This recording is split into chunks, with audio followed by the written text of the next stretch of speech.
Hi, this is Richard and I'm Sol, and we've got some fascinating things to talk about today. I'm totally fired up about this new concept of government, so I thought we could start on that and then we'll move on to other subjects. Sounds good. But Richard seems to be interested, so if we can go to that. As you might know, in Australia and around the world, there's a lot of unrest about governments, and governments are becoming extremely fascist. It's top down, and of course that's a result of corporations, because that's how corporations function. They've got a pyramid, and the boss says it'll be done this way, and then everyone else says, yeah, okay, and then some of them say no, and he says you're fired, right? So fascism that's how it works. But the other way, a wonderful way we could govern our countries is what's called grassroots. And that's where the people have the opportunity to make decisions, give ideas, decide what they're looking for, debate issues, and then a government then hears all of these issues and makes decisions and votes, and finally gives it back to the people to decide if they want this particular thing to happen. Now that's a marvelous way of government, and you may, a lot of you may know that there are many people in Australia very, very unhappy with the current government, and they're doing all sorts of things to bring it to justice and common law, and changing the Constitution, and they've brought in the Australia Act, and there's so many things that are happening that people don't agree with and they say are unlawful. So there's that whole process. But what I'm suggesting is that we start building a new grassroots government. That's what I believe. It's interesting. I lived for a year in Switzerland. I didn't know about Switzerland until much later after I'd been there. But Switzerland's a federation and has been for many years. But one of the things they do is they do have direct the ability for individuals to raise issues to a referendum and put it to the people. They have a lot more direct governance by the people. When you apply to live in Switzerland, you apply to the commune that you live in. You don't apply to a central authority. You actually go to the village or the part of the town that you want to live in, and you say, here I am, here's my credentials, and I'd like to live here, and they give you a yes or no right at the village level. And then they have referenda quite frequently go to the people, asking what the people want to do.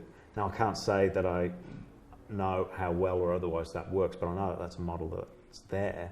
And also that the Australian Constitution referred to the Swiss federal model when it was forming. So I think there's something there. Yeah. But the issue that we have in Australia at the moment is that we've gone so far away from the Constitution as written, and the way that the government is performing brings about many, many issues. Yeah, the one particular thing there in the Constitution is referendums, and that's what the government is supposed to do. When there's some major change, it's put to the people, and they haven't been doing that. And they've been making major changes. So what we've had happen in Australia is we've become more and more and more corporate. So it's becoming more and more fascist. And you can see now it's just totally fascist. Like, these guys just say, this is how it's going to be, and everyone just cowers and says, yes, yes, sir, that's what we'll do. And it's absolutely wrong, right? So, it is, isn't it? Yeah. So what I want to introduce to you guys is a website which I'm just building called ausreal.net. And it is actually the new government of Australia, right? And it'll either work or it won't. And it's just absolute fun to do it because it's grassroots. And it's based on modern technologies.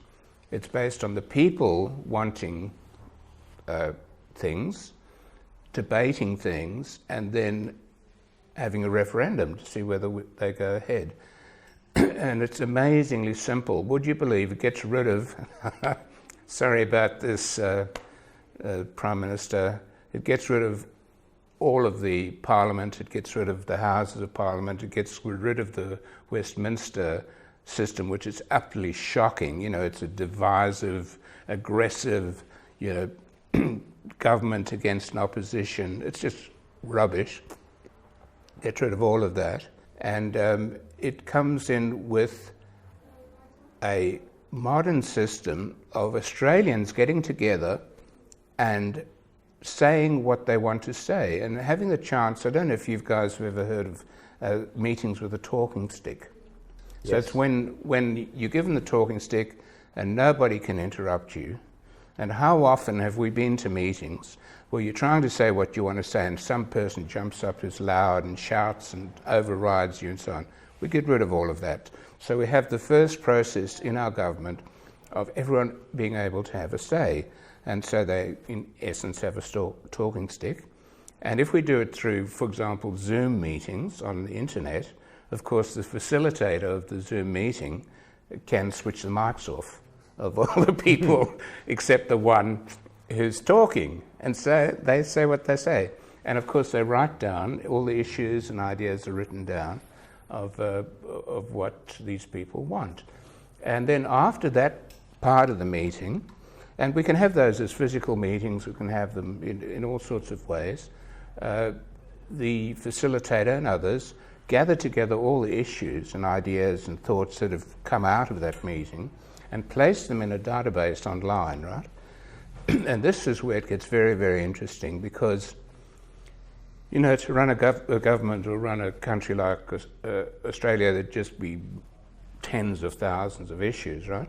And what happens is you just say to people, you know, if you're interested in that issue, go and join the group to discuss that. And let's take irrigation as an example, right? Now, what will happen, I think, just biologically, is that it's called, the actual term is called a meritocracy. The people who are interested in a subject and who are knowledgeable in the subject will sort of hone in and go towards debating that subject. And so you get these really highly qualified people and others, and using a bit of software, which I've been looking on the web for it, an ideas management software, which allows people to come in and debate and give ideas and vote and so on. Yeah, so that's the second part of this government, is the meritocracy. And I believe it's going to work. And in the meritocracy, there's all sorts of measures where you can vote and you can discuss and you can give yeses and nos and all sorts of things. Now, using computer science, we can statistically look at these groups and bring all these measures into the view of the Australian people with wonderful tools. One that you might have heard of is word clouds. Have you heard of word clouds? Where they have a cloud of words, which are the actual subjects, and then where people are really, really interested in a particular subject, the word appears big, and where nobody's interested, the word appears small, right? And we can use all sorts of other very incredible tools to have the interface to the Australians, because, you know, the most boring thing is trying to look at tables of figures, right? And nobody's interested in that. So, so our interfaces will be really, really exciting and interesting and arty and, you know, fun, right? And what I love about it is that we're not waiting for anyone to tell us what to do. We're actually doing it, right? And it's like a seed. You put a seed in the ground, and if it's healthy and if it's viable, it'll grow. So that's my current interest. So I just encourage everyone to have a look at ausreal.net. Ausreal. And just, we'll have a system where you can send your comments in, and it'll interface to all the social networks like Facebook and the rest, and you know, you can publicize your ideas and you can pull all your friends in, and it's just, I'll get, you know, very excited about it. But I think you and I have a similar way of viewing the world, which is that Yeah. you connect things that don't seem to be connected in your mind, and you just see, hang on, this is related to this, whether it's water rights are related to a corporate government structure, or 5G is related to the lockdown crisis, or whatever it happens to be, and suddenly you're starting to draw connections where it's not necessarily obvious at the surface, but underneath it there's some issues which you can see. There's common themes coming through, or there's actually some way that it links together. Look, I mean, we need to have a different way of having discourse in this country. That's clear. We recently had 5G inquiry, parliamentary inquiry, and I went to the session in town. They did a road trip before everybody got locked down, and they had the members of the committee, and they had some public representatives and some hearings from particular individuals. But then the report from that committee comes out, and it's really not reflecting anything that was discussed in those public hearings. And you start to think, well, why is that? You know, why is it that the parliamentary committee, the report, has really no bearing about what the submissions from the public were, which is lots of concerns about 5G safety and the impact on people and the environment, and the rules and regulations that surround it. And what you're getting then instead is that, well, we just need to improve the way that we're doing license management. So where did we get that divergence? And it occurs to me that one of the reasons is when you actually start to understand the boundaries of accountability and responsibility for the governments and the way that the legislation is put together, it's all about managing corporate entities. And they talk about people and persons, but they don't mean men and women. They mean persons in the legal sense of a corporation. And it's the same with the lockdown regulations that we've got at the moment. When you actually look at it, that's all written under, you know, Victoria, the Public Health and Wellbeing Act, where a person is described as a corporate entity. And when you start to understand that, you go, hang on a second. So everything that's going on at the moment is irrelevant to a human being, a man or woman, somebody with the divine spark, who is a living, breathing, thinking, bleeding individual. The rules have got nothing to do with us, right? It's only relevant to the corporations. And, you know, one of the issues is that, well, shouldn't the corporations be serving the humans? But we're getting to a situation where the corporations are in charge, the government serves the corporations, and the people, the humans, are just there to service that machinery. And it's inverted, right? It's a perversion of how things should be, and the way even that the common, the Constitution was put together 100 years ago, that intended, whereas the people at the top, you know, reflecting that we are sovereign, divine individuals, and that we decide what's right. To your point, right? We, the individuals, come together and decide what's right, and then the government executes and supports us and manages things which are too hard for non-specialists, too hard for individuals. We actually need a collective response where it's in favour and supporting of the greater good.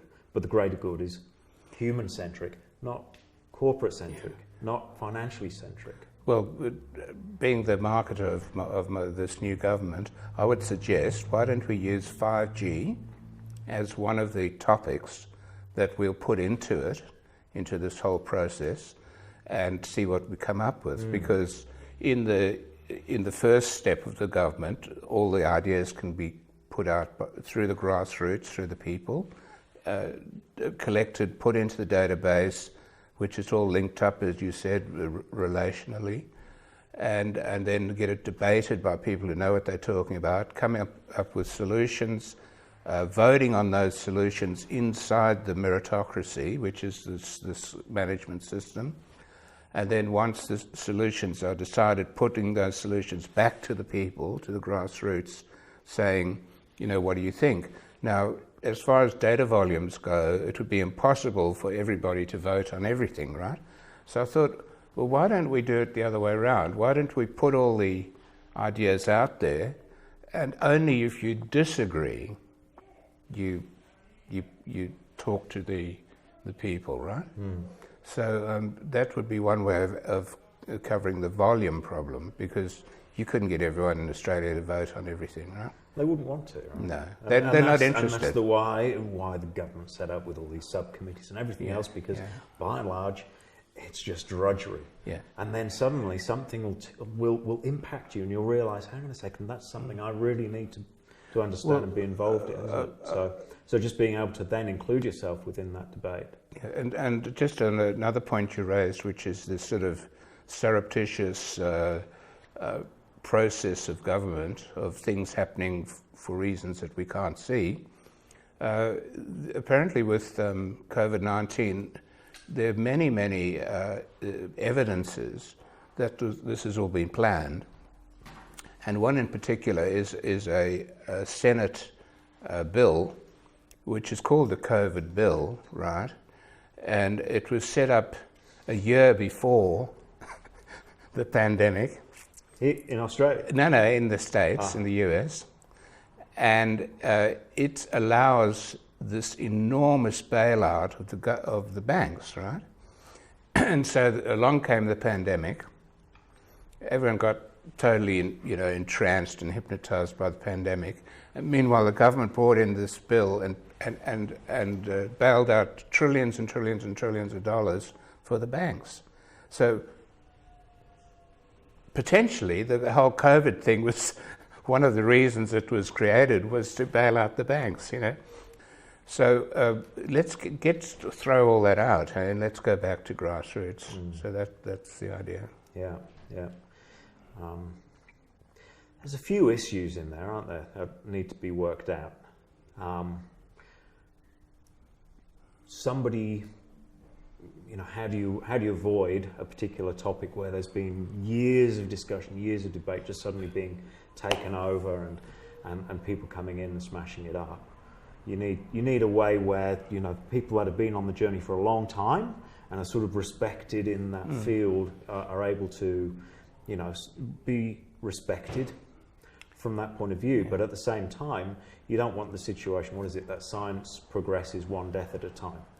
Right? So you need to avoid just having the old boys network just dominating a particular field where you can't have a reflection of ideas evolving and emerging. All right, if I may answer that. The model I used for this, which is you can read on the website, is the human body. So you first of all need a soul. Before you go anywhere, you've got to have a soul, right? And in this case, the soul of the government is truth, unconditional love, virtue, which means help ever, hurt never, peace and non-violence. So that's where we start with the government. And hopefully that'll try and minimize the things that you're talking about. The second thing is you need a heart, a circulatory system, a nervous system, and a brain. And that's the people. So the people are these interconnections that are going on, and the brain, in essence, I suppose you could call the meritocracy. So it's the system that gathers all the information together, sorts it, collects it, links it, debates it, votes on it, and this is all the people doing these things, and then comes up with solutions which are then given back to the people. So those meetings in the meritocracy could be considered the organs of the body. It's true enough. You need to be able to try things and then adapt and improve. Yeah. So that was my little excitement for this meeting. So we can go on to the next, which might be 5G. Is that, do you think? Yep. Yeah.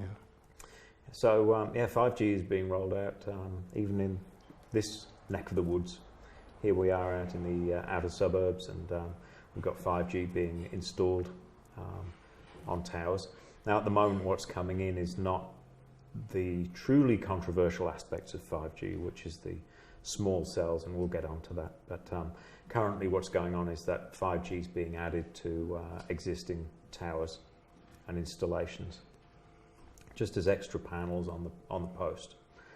But it's coming in, and the level of testing is really just field testing. Does it work? Yes, it does. Well, then that's great. And if you look on Telstra's website, they've got articles about that and what testing they've done in apartments in the Gold Coast and things like that. But it's not, it's all engineering testing. Does the signal processing work? Yes, it does. Do we get faster downloads? Yes, it does. Are we able to have lots of connections at the same time? Yes, it does. Well, tick, tick, tick, and off we go. But any reflection of issues to do with health and safety has not even started testing, because it's all underneath the overarching banner, which comes from the International Private Members Club called ICNIRP, and then put into legislation through our PANZA that we have safety levels, and the safety levels mean that you're not going to cook. And as long as you're not going to be cooked, then it's safe, because we're only going to recognise that cooking is a problem. And heating is a problem, right? I don't want to be heated by a microwave source, so I'm okay that at least it protects us from exposure to heating effects. But it's pretty clear that there are other biological effects that are at a subthermal level, where you have less and less power requirements, and you still have biological issues. One thing I could add to that is that in the US they had a Senate hearing about all this. They did. And they had all the great Telstra heads there, and they said, can you tell us how much money you spent on safety testing? And they all looked at each other and they said 0. Not aware of anything. We're not aware of any money or projects to safety test. Yeah, that's it. And it's been particularly interesting because there's locally also, there's a proposed tower. I haven't been past that site in a few months. I don't know whether they've actually gone and built it yet. But they had a community consultation, and they had one of their experts there talking about it. And the expert said, well, because we pressed him, right? We pressed him on these matters. And he kind of sort of hinted that, yes, 2G might have had some problems, but 3G and 4G's not had that problem, and we're only talking 4G, so it's going to be fine. And the problem is pulsing. So remember in the old days, and you'd have your 2G phone, and you'd put it next to a loudspeaker, and you'd get a phone call, and the first thing that will happen is through the loudspeaker, you get this as the call connects. And you could hear the pulsing coming through, because 2G was very pulsed. And this guy said, well, actually, there might have been problems that it may be that those pulses were particularly active, biologically speaking, but 3G and 4G doesn't have the pulses. That's interesting, because they've never really formally admitted that there are any problems with any of the mobile systems, despite the fact that the National Toxicology Program in the US spent $25 million and did the most extensive research on rodents, and found that indeed there is evidence of carcinogenicity in rodents from mobile phone radiation, despite the fact that there was at the same time a study going on in Italy at the Ramazzini Institute, finding again at different power levels and different experimental conditions that we also found carcinogenicity in rodents.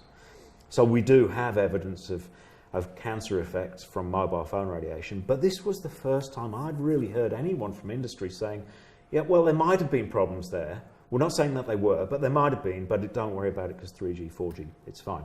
We then get on to 5G, and I'm concerned that there might be pulsing coming back in with 5G. Martin Paul from the University of Washington in the US has been very vocal that he thinks that the pulsing effect is what really causes the damage.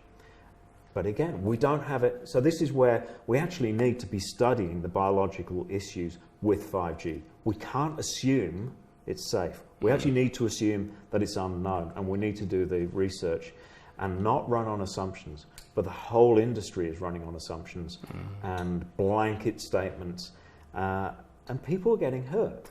Yeah. Right? This is the problem. People get hurt. Can I add something which I think you might find very interesting? is, I don't know if you guys have heard of a barrister called Ray Broomhall. Yeah. He's down in Hobart, and he came up with a solution for people who are concerned about 5G.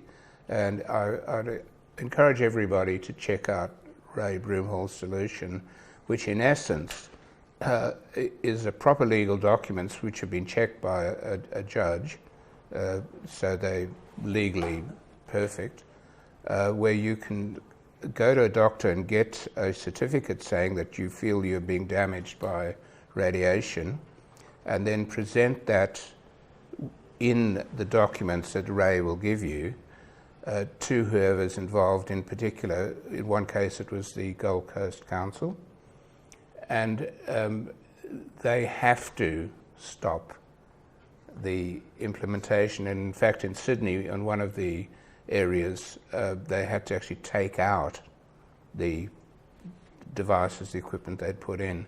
So I just encourage everyone to look that up. So let's just wrap this in with some of the other conversations, though, because it's not as clear cut. Strictly speaking, Ray is correct that if you get a doctor's opinion, that is considered the highest level of evidence, okay, above any scientific studies, because this is specific to you, that you have reasonable suspicion that putting in a particular installation could damage your health. And a doctor's opinion is specific to you and is admissible as evidence. Fantastic. So there's a chap somewhere in Queensland, I wish I had the details, but we'll go with it. And he's concerned about an NBN tower, fixed wireless tower being installed, and took it to court, and the judge was considering it and considering it very seriously, took it away. When the matter came back to court, the judge had been replaced and completely overwrote, didn't consider any of the evidence presented, ran through a decision, made the finding against the individual in favour of NBN, and awarded costs against the individual as well, which means that he'll lose his house. Now, Ray has now got to prosecute that judge on misfeasance in public office. Okay, it's very serious. It's very serious because regardless of what the merits of the individual case might be, you've now got layers on top of that, which is corporate interest and corporate governance, and governments that are only representing corporate interest, not the needs of the human. Where the legislation is written from the point of view of a corporate entity. But I don't know about you. I'm here. I exist. I'm not a fiction. I'm not a legal fiction. I really exist, and yet all the regulations are written from the point of view of rules and regulations for corporate entities, which don't apply. So I think there's a long way to run in this story, and I don't think it's as clear as we might have thought from Ray's point of view. Yeah, well, I've heard another story that Telstra basically said, don't worry about it, we'll take all liability. which he said that to me. Just get on with doing the job. He said that to me. Yeah. I asked him. Yeah. I said,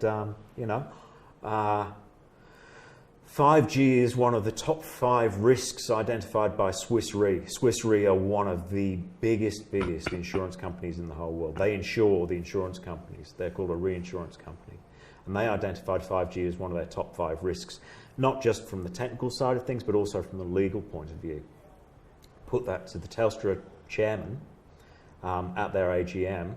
How can they be risking shareholder value? Because it's untested.